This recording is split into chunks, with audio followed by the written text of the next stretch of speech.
For those of you who don't know me, my name's Linda Mulcahy. I'm the director of the Centre for Socio-Legal Studies, and I'd like to welcome you all here tonight to what is the most important event of our year, our annual lecture for 2024. It's a genuine pleasure to introduce Annelise Riles tonight. For any of you who have Googled her or read her work, you will know just how important she is to the socio-legal community. She's a professor of law and anthropology at Northwestern University. She's also been a provost there, and until recently she was the director of the Buffett Institute, and she's also done a tremendous amount of leadership and capacity building work. But that's not why we've invited her tonight. We've invited her because of her scholarship, which spans a wide range of substantive areas, including human rights, managing and accommodating cultural differences, the regulation of the global financial market, and the aesthetics of institutional life. And those are all topics, I think, which certainly socio-legal studies in the UK doesn't spend enough time looking at. And one of the things that I've always loved about Annelise's work is the depth that she brings to that. And I think for some of your books, it mentions that you've spent 10 years in the field gathering data. So Annelise has conducted legal and anthropological research in China, Japan, and the Pacific. She speaks Chinese, Japanese, French, and Fijian. She's published on a wide variety of topics, including comparative law, conflict of laws, financial regulation, and central banking. And her work on global financial markets, as I've indicated, involved 10 years of ethnographic fieldwork in the Japanese derivatives market. More recently, her work on financial citizenship has called for new ways of understanding the purposes, roles, and challenges of central banks and financial governance more generally. It draws on the notion of culture clash between experts and the various global publics that have a stake in what central banks do.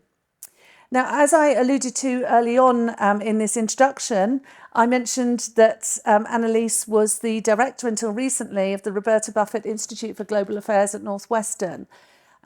It's with slight joy, I suppose you said to me last night that you were delighted that you had been able to stand down from that role because it would give you the opportunity to do more research, and that's certainly going to be of fantastic benefit to us. So tonight, Annelise will be talking to the topic of everyday ambassadors, lessons from socio-legal studies for a fractured world. And refreshingly, she is performing without PowerPoint. Over to you, Annelise. So much. Thank you. Thank you. Let's turn this off. Thank you so much. Thank you so much, Linda, for that lovely introduction and for this incredible welcome that you've given me for these 2 days. Thank you to Nikki for wonderful arrangements. And of course, thank you to all of you. I had such a wonderful time yesterday with the doctoral students in particular. It's just been a real pleasure.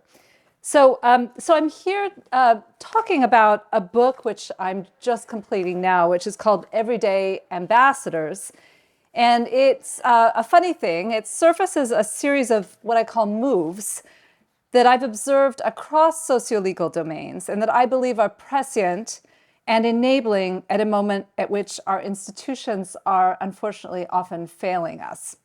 But I think the best way to share this project is through a specific example. And so I'm going to dive into one little piece of one chapter, and then we can broaden the aperture at the end, if that's okay.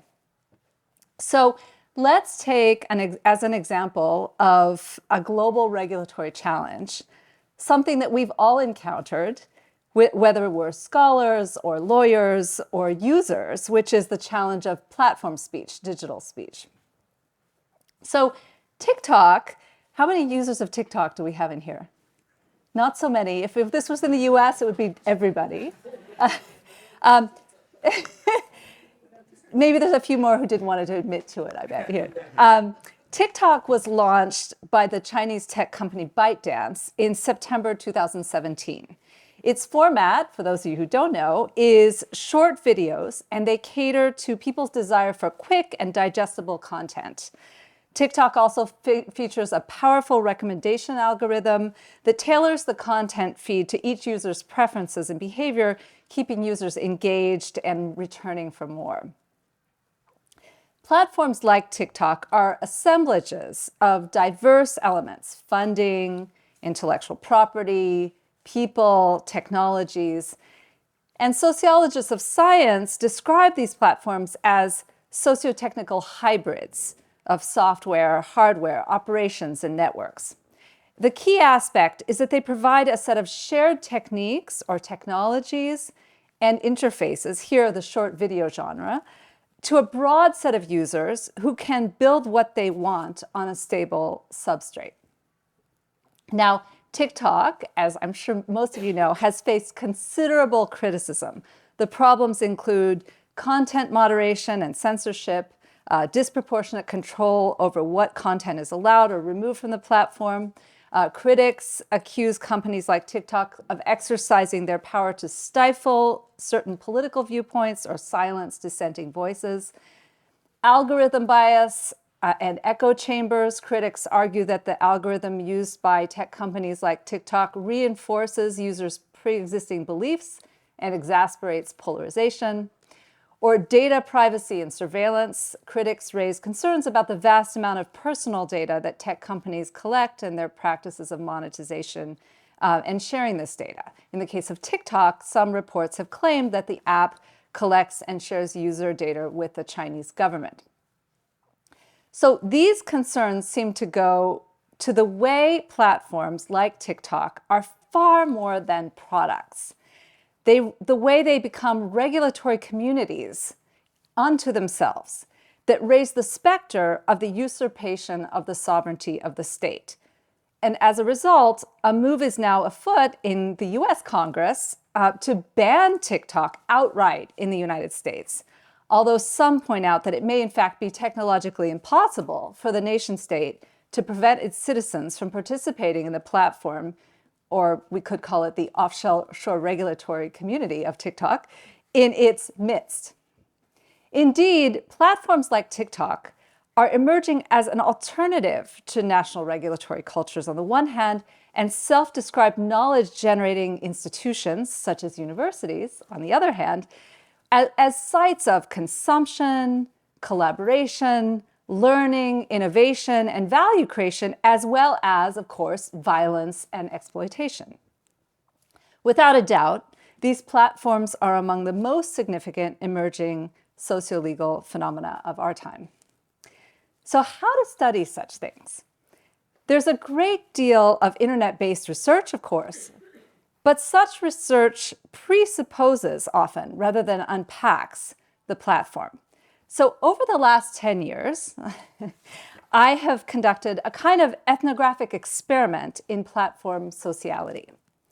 Alongside researchers, policymakers, business leaders, and thought leaders from over 40 countries around the Pacific Rim, I created and sustained a private digital platform known as Meridian 180, totaling at its peak over 1,500 members, for conversations about the challenge of dialogue across cultural, linguistic, and political divides, in our case, and also about political shifts that we were observing in disparate parts of the world, and how to respond to those.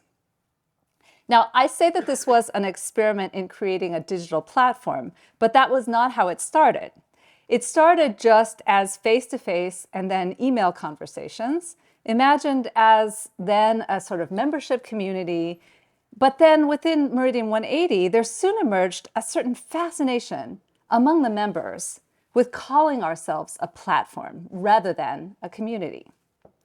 The term platform conveyed a sense of novelty to my colleagues in this project, an innovation over existing forms of social and economic organizations, such as academic disciplines or universities or unions or international institutions or communities or markets. A displacement of the status quo. And as we ruminated over the term at one meeting of the leadership group of this project, leaders commented on the difference between platforms and institutions. Institutions, for some, evoked something older, less flexible, and more locally grounded, whereas the label platform evoked something that relied on new information technologies, could cross disciplines and borders, new kinds of organization. Now, institutions, from the International Atomic Energy Agency to the Modern Research University, are the bread and butter of our community of socio-legal studies. To summarize the social science since Weber in bumper sticker form, We rely on institutions to share, innovate, decide what matters to us collectively, exchange things of value, and engage with future generations. Yet, whether acknowledged or not, these institutions' efficacy is fading. The multilateral institutions that have governed our world order since World War II seem powerless at the moment to bring peace and order, let alone justice. The same is true of our most local institutions. And knowledge-producing institutions like universities, likewise, seem to be waning in their efficacy as the rate of scientific innovation, for example, in the United States, declines by all studies, even as investments in the United States in research and development increase. The challenges are hyper-global, the stuff of treaties and wars, but they're also hyper-local, questions of how I, as an individual, manage my obligations and find my moral compass each day. So here are some of the symptoms of institutional decline, and maybe some of you can think about if you recognize any of these in any pockets of your own lives. Crisis of expertise. People don't trust the experts anymore, and the experts even lack confidence in their own abilities. A sense that everyone in whatever project you're in has a veto. Seemingly infinite number of stakeholders can say no, but no one has the power to say yes. This is my experience being in university leadership. Specializations that have become silos. We lack the ability to work across our bureaucratic divisions. Jurisdictional conflicts. The problems jump boundaries like COVID and are outside the scope of any one authority to address alone. Ontological uncertainty, whether we're talking about a nation or a community or a social movement, we're suddenly unsure exactly who we are. And finally, foreignness as a pervasive and ubiquitous problem and challenge. Like institutions in the Weberian conception, the appeal of the platform is as a modality that brings together differences by filtering and organizing conversations and relationships that otherwise would be unruly or impossible. The sociologist of science, Tarleton Gillespie, points to a confluence of different meanings of the term platform that enable users to tap into different fantasies at once, quote, sometimes as technical platforms, sometimes as platforms from which to speak, sometimes as platforms of opportunity. The virulent response in the United States of young people in particular to octogenarian politicians' proposed ban on TikTok suggests that at a moment at which we are witnessing the collapse of commitment to many institutions, platforms garner social, political, and aesthetic commitments analogous to the kinds we often associate with citizenship. They become exemplars of what the legal scholar Ohasia Muri-Watt terms liquid sovereignty across national boundaries, citizenship, and identity categories, or ideological divides. Okay, so the first ethnographic observation I can offer from this 10-year ethnographic experiment, as I call it, is that at the center of the Meridian 80s, all of Meridian 80s and 180's activity was actually not speech or artistic creations, but a concrete piece of infrastructure, a digital platform, in our case for multilingual online conversation, because we were trying to bring people together from different language groups. Members participated in online forum discussions and encountered one another through the technology. Staff were continually devising ways to capture the attention of members and enlist their participation through new infrastructural tweaks, like adding features to the platform that demanded that a member post their photo and bio, or other kinds of tweaks. Norms for dialogue were baked into the technology. For example, the system rejected comments over a specific length or barred folks from attaching documents on the theory that we didn't want academics to engage their usual self-promotion, read my draft, so we just made it impossible to post a PDF. However, members found ways to subvert these norms with technological hacks, like posting multiple posts in succession to circumvent the length requirement, or adding hyperlinks to their work in their posts. So one of the aesthetic and material features of platforms is this infrastructural quality. Their currency is a certain fascination with material technology and the way this technology enables social and analytical relations. As Brian Larkin writes, infrastructures, quote, are objects that create the grounds on which other objects operate. Yet as such, they are always in the background, lesser than, eclipsed by what they enable. We often see computers, but not cables, light, but not electrical wires, taps and water, but not pipes and sewers. In this infrastructural aspect, then, the platform presents as merely support work for some other collection of unspecified actors, actions, objectives, and aspirations. What and who the platform is for, how it can be used, what ends it serves, who benefits, who loses, remains undefined and open to audiences to interpret as they will. For Meridian members, naming the project a platform took away some of the pressure to specify the purposes, practices, and outcomes to which we were committed, because a platform is an infrastructure for something else, something as yet unspecified to happen. In contrast to the institution, which is a precise sociological description of and prescription for social relations with a purpose, the platform presents as merely a support structure for relations left undescribed. Yet infrastructure is far more than a technical feat. As Jeffrey Bowker and colleagues write, it is a fundamentally relational concept. It emerges for people in practice connected to activities and structures. While technology eliminates the need for certain kinds of human interactions, it also creates needs for other types of human labor. Indeed, the work of producing Meridian 180 demanded complex assemblages of people, technologies, and institutions. 8 partner universities in 7 different cities served as regional bases, each hosting an office and a staff, who held weekly video conference calls and collaborated through a web-based collaboration tool. In practice, this labor of creating and maintaining the platform was a social field full of glitches: documents lost or mistranslated, messages miscommunicated, institutional turf battles, video conference meetings missed due to incorrect calculations of time zone differences, emails intercepted by spam filters, people who misread one another's intentions, and technologies that failed to inspire or broke down altogether. Staff deployed email, digital to-dos, and weekly video conference meetings to cajole, shame, or encourage teammates to contribute labor and to evaluate one another's work. But video conference meetings could be missed, to-dos could be ignored, and emails could go unanswered.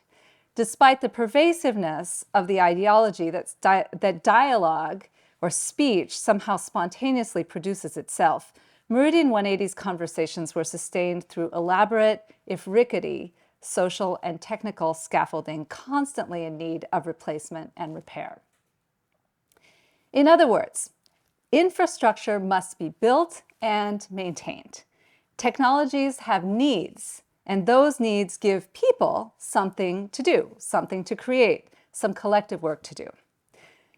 Collective work on and for the platform in this way was oriented toward the platform's future. In fact, demanded quite ordinary and mundane investments of time and labor of the kind familiar to social scientists who study institutions, and with these also commitments to and reliance on other people. Over the project, hundreds of hours were devoted to planning and logistics. People in different locations around the world with different institutional affiliations and obligations of their own met over often rickety digital networking and conference technologies, sharing to-do lists and enrolling one another in obligations, addressing bureaucratic and financial hurdles associated with each side's participation in the conference, drafting documents, mobilizing material and social capital to produce participants or programs or schedules. And staff members' commitment to this work waxed and waned. Moments of enthusiasm were followed by moments of boredom and lack of direction. There were constant financial challenges, and parties negotiated warily with one another as to how costs should be shared. There were moments of disappointment when deadlines were missed or emails went unanswered, and some surfacing of distrust when agendas were not fully articulated. Participants in Meridian 180 were often taken off guard about the relationships that emerged across distances and divides in the course of this kind of work side by side. What is most difficult to square with existing theories or critiques of digital sociality, however, is that these relationships emerge not from the online speech or the dialogue or the deliberation, but from the work of hosting or preparing for that speech, the sideline work of attending to infrastructure for the sake of other speakers. In practice, the technologies and the work divided participants and activities into two sides: those who engaged in dialogue and those whose job it was to host the conversation. The staff and the leadership were what we might call the socio-technical hosts. They invited members to the digital gathering and engaged in elaborate preparations designed to produce particular experiences of dialogue for everyone else.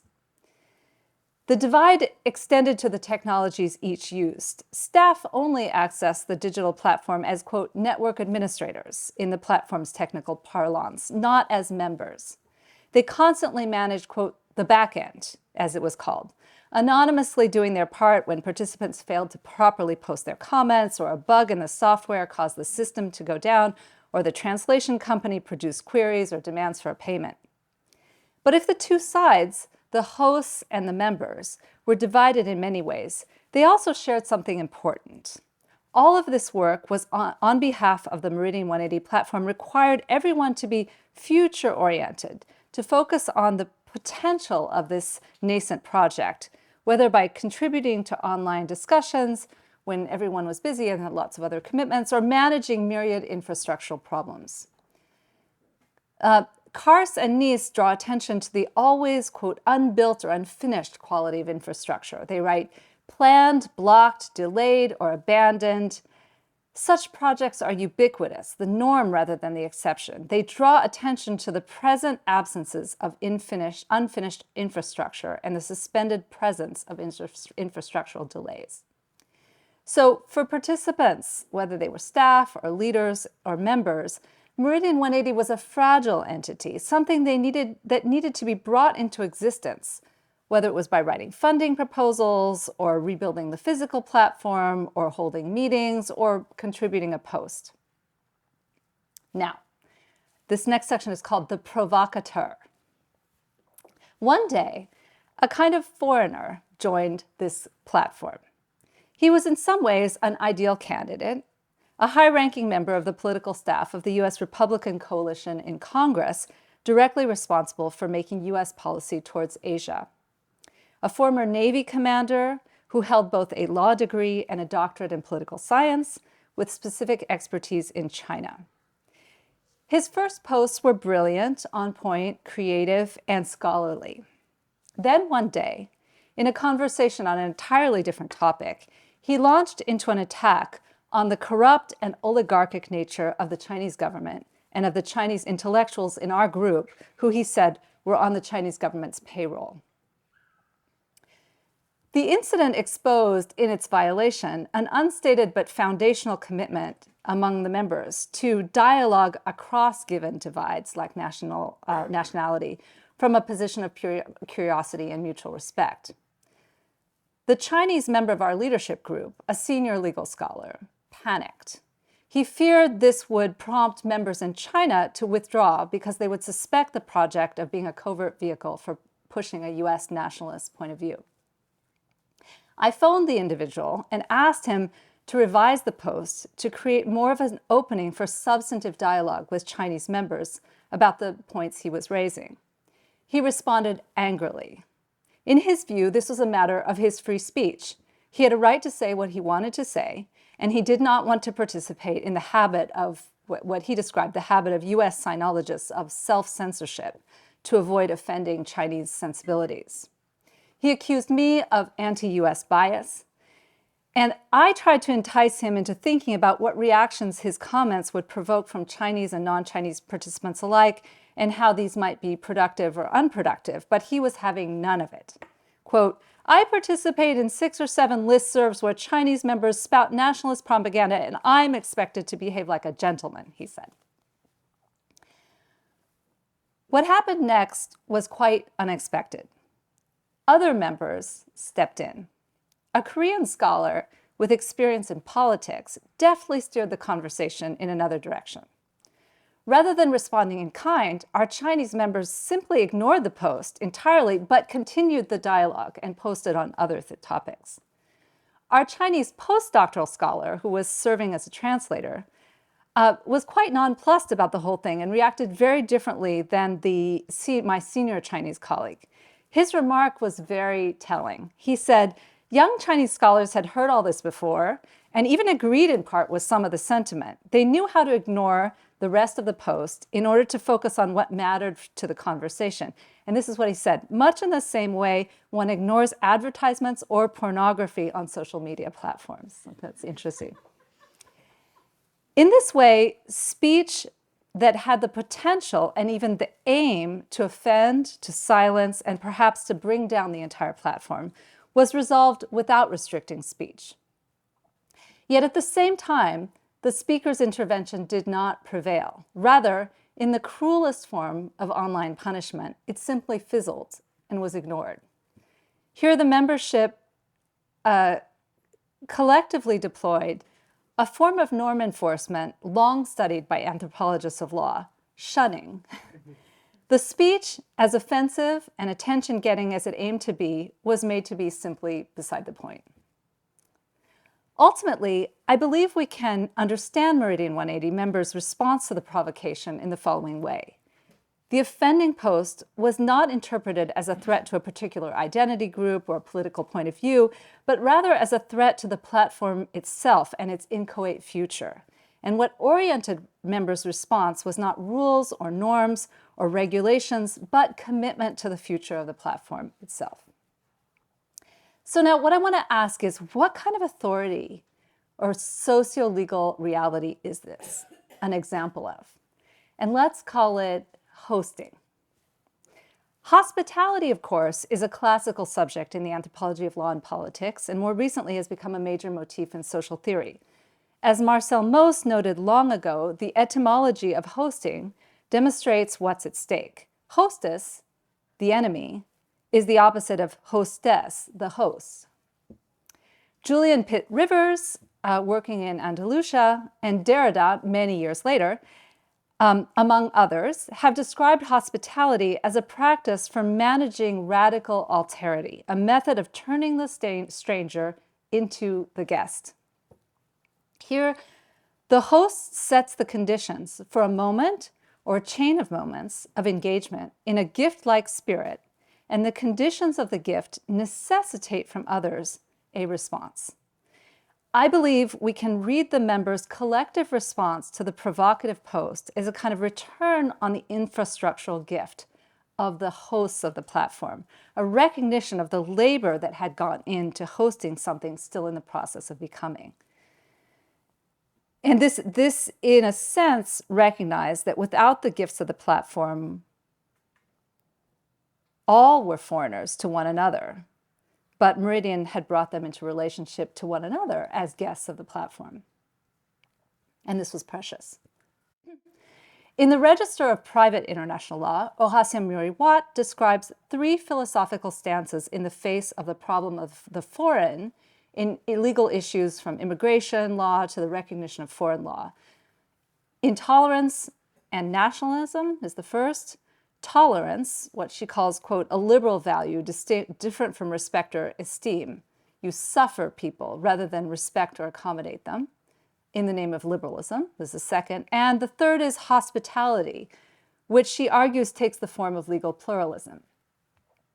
Murray-Watt's argument is that of these 3 legal possibilities, hospitality or legal pluralism is the only one that can accommodate the conditions and legal problems posed where the institutions of the nation state become fragmented and sovereignty becomes what she calls liquid and the stranger is therefore always both within and without. She writes, hospitality and pluralism are the only set among these three tandems that is adapted to the presence of multiple communities and groups within the previously homogeneous space of the modern nation state. Hospitality then is a practice in conditions at which our modern institutions, such as the nation state, among others, are no longer sufficient to manage the problem of alterity. But I reference hosting rather than hospitality in order to also bring into view the socio-technical practices of infrastructure creation and maintenance that we have discussed. The confluence of digital and social uses of the word hosting is not an accident. In the gift literature in anthropology, we speak of the bodies of shamans hosting spirits, that is, giving them a material platform with which to speak in a way that is quite analogous, I think, to digital platforms' hosting of online discussions. The ethnographic intervention here, then, is to take seriously hosting as efficacious socio-legal practice in conditions when institutions fail us. Indeed, the ethnographic literature demonstrates that the relationship between host and hosted is analogously thick and multivalent to that between citizens and the state. Power flows in many directions simultaneously. And as Roy Wagner points out, hosting is always plagued by asymmetry and hence yields a remainder of debts. You know, I hosted her and she didn't bring enough gifts to the event or what have you. It always creates this remainder of debts that, as he puts it, gives people something to talk about, to keep talking. Contrary to Murray Watt's legal presentation of hospitality as a normative stance of generosity towards the other, then, the anthropological vision always, in fact, emphasizes that hosting entails a mix of motivations. As the anthropologists Mate Candea and Giovanni de Cole write, quote, it involves a tension between spontaneity and calculation, generosity and parasitism, friendship and enmity, improvisation and rule. Derrida argues that hospitality entails an irresolvable, what he calls aporia, between radical openness and exclusionary sovereignty. And Didier Fassin has taken this on in his ethnography of legal and popular responses to asylum seekers in France to show how that response oscillates between humanism and security, between compassion and repression. I think we can see this double-edged quality to hospitality in the group's treatment of the provocateur.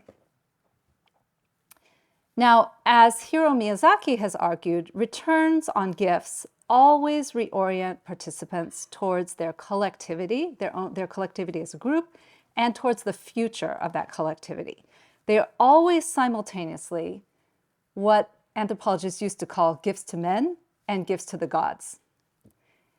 In the case I've described, the forward-looking response of members brought into view a relational and material collectivity to which they felt committed, that transcended the immediate specific speech controversy.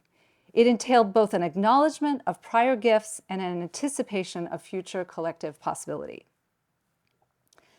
But what I want to emphasize is that the material infrastructural element of the platform and its social needs was what drew attention to hospitality as a social practice. That is, to labor, not just to normative commitments to conduct rules. Indeed, it's possible to recognize the stranger, to accept the stranger in Murray Watt's sense, precisely because our attention is in fact on other things, the infrastructure.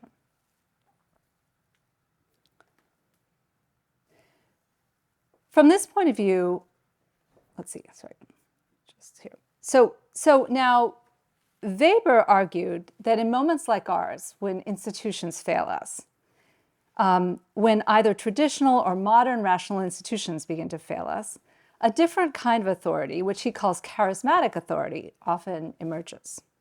Charismatic authority, Weber says, is against or outside or beyond institutions. It's about destroying institutions. And the figure here is of the revolutionary, the prophet, or the autocrat. Weber doesn't say where charismatic authority comes from. He says it can only be awakened or tested. It can't be learned or taught. And here he arguably succumbs a bit to the myth of charisma as an innate and mysterious, even spiritually ordained gift. I want to offer up hosting as another alternative to either traditional or rational authority and office, a different kind of response to the failure of institutions. Unlike charismatic authority, it lives not outside and against institutions, but in the interstices of those institutions at their moments of failure. Rather than destructive of institutions, it creates new pathways, a relational remainder, if you like. It gives us something to talk about. The convening and enabling power of the host, then, is a kind of authority that emerges from making the context for other people's conversations or actions. It is purposely backgrounded, like infrastructure. And here, power, in the Weberian sense, derives from enabling the speech of others, rather than speaking oneself in the for example, speech act of the sovereign. More specifically, authority inheres in giving people work to do, work of creating together the material and discursive conditions of their relationality. Hosting is a subtle practice, what Carolyn Humphrey aptly terms a zone of craft. It involves the anticipatory work of creating an atmosphere, creating a moment for others, bringing people together. And as anyone who has ever attended a great party knows, rules of hospitality have to be followed carefully and then extravagantly broken at certain key moments. Although it's intensely relational, hosting is also a capacity of persons, a skill.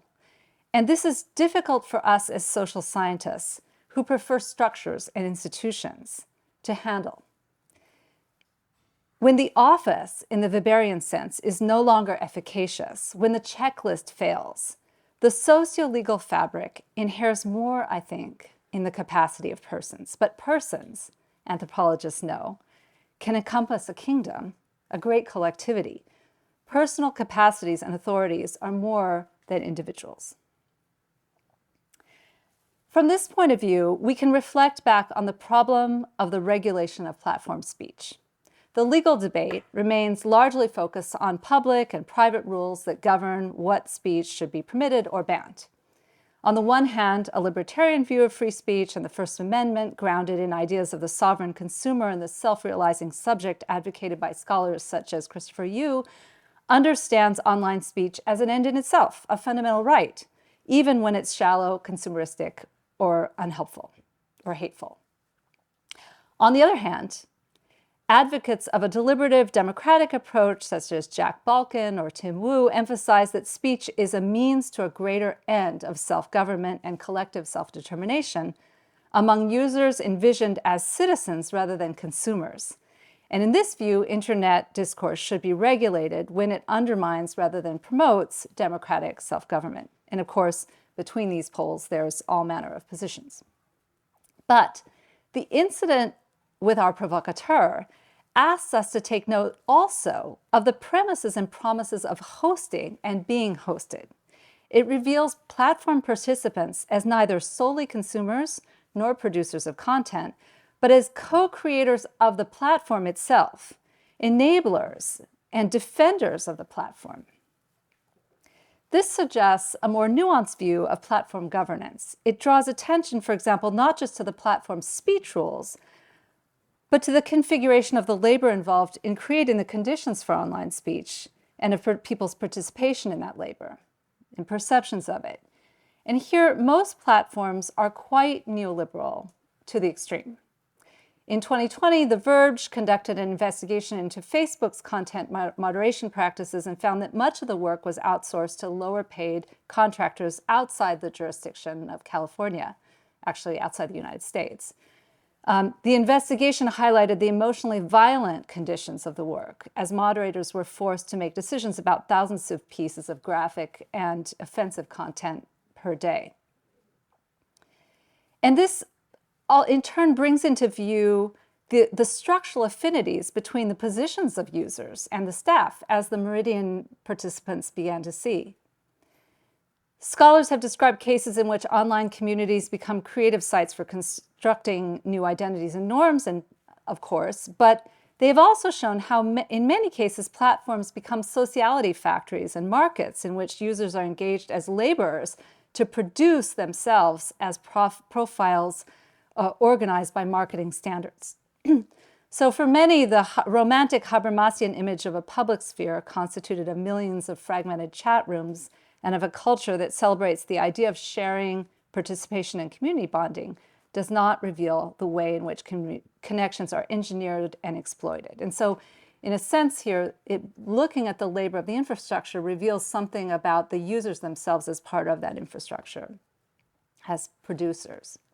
Indeed, from this perspective, platforms resurface many of the challenges socio-legal scholars have long analyzed within institutions of other kinds. For example, there's the question of borders, boundaries, and foreignness, known in platform speak as the problem of interoperability. The dominance of certain platforms creates walled gardens, as we all know, closed ecosystems, where users primarily interact within a single platform, and this limits their ability to engage with folks outside in different platforms.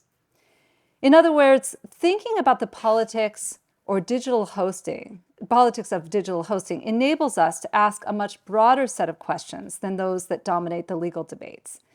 And in turn to think about a broader range of policy solutions from the standpoint of the sociology of institutions.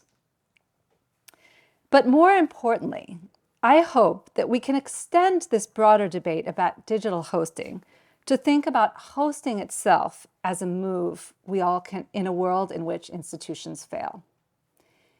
In the face of the degradation of our institutions, we're all constantly living as strangers and welcoming strangers without a sufficient script or the benefits of a recognized office. In such conditions, hosting can be a mechanism of co-creation, of relationality, of turning the stranger into a guest. To make this a bit more concrete, an example might be helpful. So let's choose one we all have experienced, and one that, as you mentioned, I've stepped down to recently, which is the question of leadership in the context of universities. I think we can all agree that universities are paradigmatic examples of institutions in crisis, and this crisis has produced many polemics for what to do about it and how to lead them. For Michael Crow, the president of Arizona State University, what is needed, as he's written in a quite well-known book, is a university leader who assumes the role of what he calls the knowledge architect.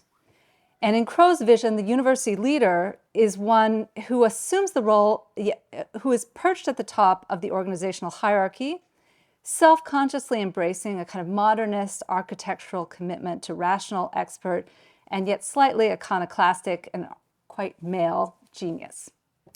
Implicit in Crow's vision is a university that, for all its organizational innovation, remains a command and control institution, one subject to redesign through traditional institutional levers like employment, incentives, budgets, etc.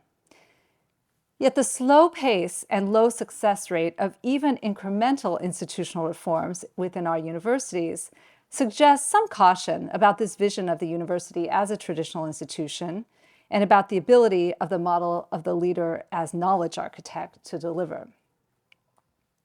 Rather than the knowledge architect, I prefer the image of the host, someone at any location in the university, creating the intellectual, political, institutional, and material conditions for relations with outcomes that cannot be entirely anticipated by themselves or others, or that can't be designed in advance. Hosting is not so much a plan authored by a heroic leader as it is an enabling tool that anticipates the surprising things that others pursuing their own ends might do with it. At the same time, hosting is a highly structured, pragmatically planned form of interaction. The work of leadership, then, is to create in very mundane terms, like that back office staff in the Meridian, the terms and pathways that remove friction and enable connectivity as a kind of gift to others. And this is a different view of university leadership as less about strategy and designing the future and more about enabling, translating, and connecting across differences in a way that necessitates others' response. And here I just want to acknowledge with gratitude the hospitality you've shown towards me. I've personally experienced the grace of Linda's tremendous hospitality, and it seems to me that her leadership embodies exactly what I'm talking about. So I just want to mention that. Okay, so now to conclude, Everyday Ambassadors, come back to the book. The book consists of a series of short tactical descriptions of 10 moves like hosting aimed at a general audience. Some are what I call relational. They're about how we can relate to people and situations, moves like ethnography, amateurism, play, friendship, and the gift. And some are what I call technical. They're ways of relating to problems like fiction, tags, hosting, and gaps. So a question might be, what are these moves, methodologically speaking? First, they're observed descriptions of patterns of response and action in the interstices of institutions that are fading in their significance and efficacy. As such, they are artifacts of socio-legal analysis in the same way, for example, that Malinowski analyzed the significance of the kula, ways of doing things analogous to the ways of doing things that characterize rational bureaucratic practices, local, national, or international. The difference is that these moves are not non-modern alternatives, but long-standing or emergent practices that take root, grow, and blossom in the cracks and crevices of the decaying highways that are our modern institutions. I gesture towards Malinowski here because socio-legal scholars have developed an attachment, I think, to states and other institutions. We sometimes feel we must defend them at all costs, as if to notice their decay is to participate in a political attack on social equity and social justice. Yet it's worth remembering that at its founding moment, although legal anthropology emerged out of a strong critique of markets, it was not a project of defense of the bureaucratic state. On the contrary, Malinowski and colleagues were deeply suspicious of the progressive commitment to institutions and eager to demonstrate that there were many more possibilities in the repertoire of human sociality than bureaucratic rationality on the one hand and markets on the other. Methodologically speaking, these moves that I'm trying to describe in this book are not social or legal theories, nor are they simple empirical descriptions, although they are deeply informed by all of that. And although I call them moves, we could use a number of other terms if you prefer, capacities, practices, social artifacts. They are elements of a kind of middle-level analysis for us as scholars, and as such make room for comparability and conversation across socio-legal contexts and normative challenges. This kind of close-to-the-ground theorizing, or middle-level analysis, if you will, is not at all new and I think very much out of fashion. But I want to make a plea, not only for practicing it, but for giving it away, so to speak, to publics. As our institutions fail us, social actors must fashion capacities that will help us to navigate the interstices of these institutions and to create new patterns of thought and action. Regardless of the wider structural or political forces or the ideas any of us might have about how long-term responses in the form of social design might solve the problem, each of us has numerous choices to make about how to act and respond to the concrete effects of institutional decay in the practical moment today. In a world characterized not by shared citizenship, but by the apprehension of foreignness at every turn, each of us has no choice but to serve constantly in the moment as a kind of what I call everyday ambassador. So my goal for this project is to reassemble and represent some of the moves I've observed across disparate domains of research in a way that may produce insight and avenues for response. A generation ago, the feminist theorist Donna Haraway gave us the beguiling image of feminist theory as a game of cat's cradle, in which one creates, if you know the game with the strings, one creates a form and then hands off the artifact to the next person to make of it what they will. It's something, and they produce something of it that's perhaps unimaginable to the first person from the start.